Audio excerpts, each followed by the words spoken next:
Hello friends, आज मैं आपको एक ऐसे इंसान की कहानी बताऊंगा जिसने अपनी जिंदगी में एक बार नहीं बल्कि 3 बार डिप्रेशन को झेला।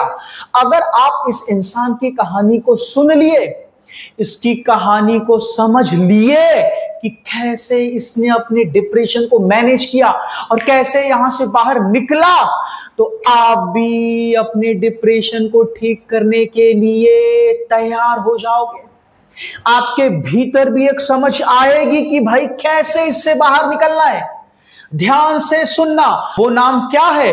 ड्वेन जॉनसन, जिसे दुनिया द रॉक नाम से जानती है। WWE के famous wrestler, successful wrestler the rock, जिन्होंने हॉलीवुड में भी एक्टिंग की है, हॉलीवुड में सबसे ज्यादा पैसा कमाने वाले एक्टर रहे हैं। तो जरा समझो, 3 बार डिप्रेशन को झेलने के बाद भी ये बंदा इतनी ऊंचाइयों पर गया, इतना आगे गया।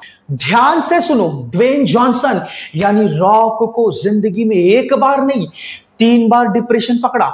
सबसे पहले यानी पहली बार उन्हें डिप्रेशन कब और कैसे पकड़ा? जब वे अमेरिका के मियामी यूनिवर्सिटी में फुटबॉल खेलते थे तो उन्हें कंधे की चोट की वजह से फुटबॉल की टीम से बाहर कर दिया गया, जिसके बाद वो उदास रहने लगे, निराश रहने लगे। उन्हें डर सताने लगा, अब मेरे करियर का क्या होगा। उनका कॉलेज जाने का मन ही नहीं करता था, न जिम जाने का मन करता था, बस वहां से वो निकल गए। उन्होंने कॉलेज छोड़ दिया, किसी भी चीज में पार्टिसिपेट नहीं करते थे। अचानक से उनके मूड में बदलाव आया, चेंजेस आए, उदासी, निराशा, ये सब होने लगा। वो समझ ही नहीं पाए कि भाई उनके साथ क्या हो रहा है। और सबके साथ ऐसा होता है, जब पहली बार डिप्रेशन आता है शुरुआत में तो हम समझ ही नहीं पाते हैं। हम ऑटोमेटेड तरीके से निराश होने लगते हैं, उदास होने लगते हैं, चीजों का शोक मनाने लगते हैं, हमारी हरकत, हमारे व्यवहार में बदलाव आने लगता है, नकारात्मक सोचने लगते हैं, डरने लगते हैं, और यही चीज अचानक से चली जाती है और फिर हम इसे बुरा समय समझकर भूल जाते हैं। अपने इस हरकत को, अपनी मन की इस हरकत को देखते ही नहीं है, समझते ही नहीं है, बुरा समय समझकर इसे भूल जाते हैं।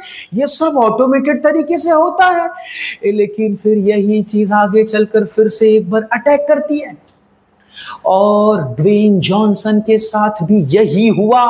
ड्वेन जॉनसन कहते हैं कि दूसरी बार उनको डिप्रेशन तब आया जब उन्होंने अपनी पहली पत्नी को तलाक दिया। जॉनसन कहते हैं कि इस बार मेरी मानसिक पीड़ा इतनी बढ़ गई कि मैं मानसिक रूप से और भावनात्मक रूप से यानी मेंटली और इमोशनली पूरी तरह टूट गया। मैं घंटों तक कमरे बंद करके रोता रहता था, मुझे आत्महत्या करने के ख्याल आते थे, ये जॉनसन कहते हैं। लेकिन इस बार मैंने अपने डिप्रेशन को देखा, समझा, उसका सामना किया, उसे फेस किया और धीरे धीरे मैंने मानसिक शक्ति हासिल की। धीरे धीरे कड़ी मेहनत करते हुए मैंने मानसिक शक्ति हासिल की, मैंने भावनात्मक शक्ति हासिल की, यानी अपने आप को मेंटली और इमोशनली स्ट्रांग बनाया। लेकिन ये करने में मुझे समय लगा। तो भाई, धैर्य रखना पड़ता है, पेशेंस रखना पड़ता है। धीरे धीरे हम अपने मन की आदत को बदलते हैं। धीरे धीरे हम अपनी टूटी हुई, रूठी हुई भावनाओं को बदलते हैं। इससे बाहर आने में थोड़ा सा वक्त लगता है, पेशेंस रखना पड़ता है। जरा समझिए, ऐसा बंदा जो 3 बार डिप्रेशन को झेलता है, इसके बावजूद अपने सपने को पूरा करता है, दुनिया में नाम करता है, तो भाई हमें डरने की जरूरत नहीं है। आप भी यहां से 100% निकलोगे, पक्का निकलोगे। बस धैर्य की जरूरत है, पेशेंस की जरूरत है।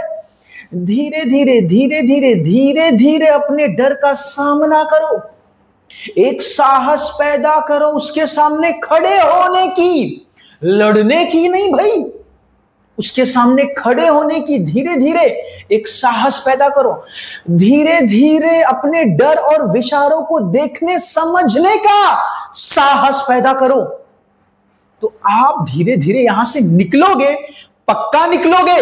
ड्वेन जॉनसन निकले हैं 3-3 बार डिप्रेशन को झेलकर, और जब तीसरी बार ड्वेन जॉनसन को डिप्रेशन आया, तीसरी बार जब वे डिप्रेशन में गए, तो इस बार उन्होंने अपने मन की हरकत को समझ ली थी। इस बार डिप्रेशन उन पर ज्यादा अटैक नहीं कर पाया। डिप्रेशन की इंटेंसिटी, उसकी ताकत एकदम कम थी। वे और गहराई से इस डिप्रेशन को समझते गए, देखते गए, समझते गए, देखते गए, और इस बार उन्होंने अपने डिप्रेशन को जड़ से खत्म किया। वे बाहर भी निकलते थे, दोस्तों से बात करते थे, दोस्तों से मदद भी लेते थे, अपनों से मदद भी लेते थे। ए भाई, इस तरह से धीरे धीरे सामना करते हुए, लोगों की हेल्प लेते हुए, मदद लेते हुए, डर को समझते हुए, धीरे धीरे वे पक्का यहां से बाहर निकले। तो भाई आपको भी ऐसे ही करना है, आपको भी ऐसे ही धीरे धीरे सामना करना है, धीरे धीरे समझ लानी है। आपको जिंदगी जीते भी जाना है, आपको अपनों की हेल्प भी लेनी है, मदद भी लेनी है। मदद लेने में शर्माना नहीं है भाई, ध्यान देना। सिर्फ मदद करने वाला ही बहादुर नहीं होता, बल्कि मदद मांगने के लिए भी बहादुरी चाहिए, शक्ति चाहिए। समझ रहे हैं? अगर आप हेल्प भी मांगते हो जब आपको हेल्प की जरूरत है, और अगर आप हेल्प मांगते हो, तो इट मींस व्हाट, आपके अंदर शक्ति है, पावर है। तो भाई मदद करना ही बड़ी बात नहीं है, मदद मांगना भी बड़ी बात है। जब भी आपको जरूरत पड़े और आप मदद मांगो अपनों से, तो ये बड़ी बात है भाई, ये हिम्मत वाली बात है। तो जब भी आप मेंटल हेल्थ इश्यू से परेशान रहते हो, डिप्रेशन, एंजाइटी से परेशान हो, अगर आप अपनों से हेल्प मांगते हो, अपने पेरेंट्स से, कोई अपना जो आपको समझे, उनसे अगर हेल्प मांगते हो, तो भाई ये कायरता नहीं है भाई, ये बहादुरी है। ज्यादातर बंदे घुट घुट कर जीते हैं, हेल्प ही नहीं मांगते, तो वही फंस जाते हैं। आपको धैर्य रखना है, आपको पेशेंस रखना है, और आपको यहां से बाहर निकलना है। और सिर्फ ड्वेन जॉनसन ही नहीं, दुनिया में ऐसे बहुत से लोग हैं जिन्होंने डिप्रेशन को झेला, उसमें जिंदगी बिताई, उसको देखा समझा, उससे बाहर निकले और जिंदगी में महान काम किया। अब्राहम लिंकन, विंस्टन चर्चिल, ऐसे बहुत से नाम हैं जिन्होंने डिप्रेशन को झेला, लेकिन वो काम करते गए, आगे बढ़ते गए, रुके नहीं, और यहां से बाहर निकले।